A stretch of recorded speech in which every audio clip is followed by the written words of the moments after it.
கிறிஸ்துவுக்குள் மிகவும் பிரியமானவர்களே, கிறிஸ்தவர்களில் பலருக்கும் உறக்கம் தெளிவோம், உற்சாகம் கொள்வோம் என்ற பாட்டு நன்றா தெரியும். சில வருடங்களுக்கு முன்பதாக இயற்றப்பட்ட ஒரு பாடல். அந்த பாடல் இன்றைக்கும் மிகுந்த அர்த்தம் நிறைந்த ஒரு பாடல். ஏன்னா நம்முடைய வாழ்க்கையில அநேக வேளைகளில் கிறிஸ்தவ வாழ்க்கையில நம்ம தூங்கி கொண்டிருக்கிறோம், இல்லைன்னா உற்சாகம் இல்லாம காணப்படுகின்றோம். அப்படிப்பட்ட மக்களுக்கு தான் எபிரேயர் 12ஆம் அதிகாரம் 12-13 வசனங்கள் பரிசுத்த ஆவியானவர் கொடுக்கும் ஒரு வார்த்தை.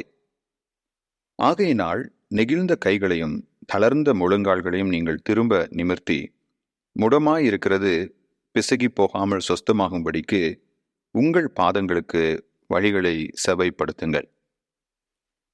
எபிரேயருக்கு எழுதின ஆக்கியோன் ஆதி கிறிஸ்தவர்களிலே அநேகர் ஆண்டவராகிய இயேசு கிறிஸ்துவின் நிமித்தமாக அவர்கள் பட்ட பாடுகள், விசுவாசத்தின் நிமித்தமாக அவர்கள் சந்தித்த போராட்டங்கள், அதே போல தங்களுடைய வாழ்க்கையிலே காணப்பட்ட பாவத்தின் விளைவினால் ஏற்பட்ட கர்த்தருடைய சிச்சை, இவைகளினால் அவர்கள் சோர்ந்து போய் காணப்பட்டார்கள். அவர்களை உற்சாகம் மூட்டுவதற்காக இஸ்ரவேல் மக்கள் வனாந்திரத்திலே சுற்றித் திரிந்தபோது கடவுள் அவர்களோடு பேசின சில வார்த்தைகளை அவர் இங்கே பயன்படுத்துகிறார். இந்த இஸ்ரவேல் மக்கள் 40 வருடங்கள் வனாந்திரத்திலே சுற்றித் திரிந்தபோது அநேக நேரத்திலே அவர்கள் சோர்ந்து போனார்கள். நம்முடைய வாழ்க்கையிலும் ஒருவேளை நம்ம இஸ்ரவேல் மக்களைப் போல வனாந்திரத்தில் சுற்றி திரியாமல் இருக்கலாம், ஆனால் நம்முடைய வாழ்க்கை ஒரு வனாந்திரத்தை போல தோன்றலாம். அவ்வாறு வனாந்திரத்திலே பல வருடங்களாக சுற்றி திரிந்த இஸ்ரவேல் மக்கள் தங்கள் கைகளையும் கால்களையும் திரும்ப நிமிர்த்தி வழிகளை சபைப்படுத்தி கொண்டு அவர்கள் முன்னோக்கி செல்ல வேண்டும். நம்ம வாழ்க்கையில நாம் சோர்ந்து போவதற்கான காரணம் என்ன?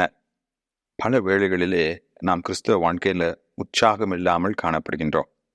ஏதோ வாரத்தில் ஒரு நாள் சர்ச்சுக்கு போனோமா வந்தோமா, ஒரு சிலர் அதிகபட்சம் தினமும் ஜெபம் பண்றது, பைபிள் வாசிக்கிறது, அதை தாண்டி ஆண்டவருக்காக நம்ம எதுவுமே செய்யறது கிடையாது. இதுக்கு ஒரு முக்கியமான காரணம் நம்முடைய வாழ்க்கையில் காணப்படுகின்ற பாவங்கள். அந்த பாவங்களை அகற்றுவதற்காக தான் கர்த்தர் ஆவிக்குரிய கண்டிப்பை நம்முடைய வாழ்க்கையிலே அனுமதிக்கிறார். இல்லை என்றால் அவருடைய பரிசுத்த வேதாகமத்தின் மூலமாக ஆவிக்குரிய நல் ஒழுக்கங்களை நமக்கு கற்றுக் கொடுக்கிறார்.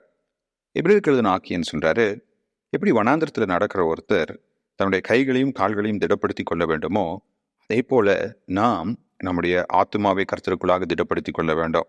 எவ்வாறு திடப்படுத்தி கொள்ள வேண்டும்? இதுக்கு முந்தைய வசனங்கள் அவர் சொன்னது போல, நாம் தேவனுடைய பிள்ளைகளாய் இருப்பதினாலே நம்முடைய பாவங்கள் கண்டிக்கப்படுகிறது. நாம் கிறிஸ்துவுக்கு ஒப்பானவர்களாய் மாற்றப்படுவதற்காகவே நம்முடைய பாவங்கள் கண்டிக்கப்படுகிறது. ஆகையினால இந்த பாவங்களுக்கான தண்டனையை நாம் பெற்றுக்கொள்ளும் போதே நம்ம சோர்ந்து போயிடக்கூடாது, தளர்ந்து விடக்கூடாது. மாறா நான் என்ன மாற்றிக்கொள்ள வேண்டும்?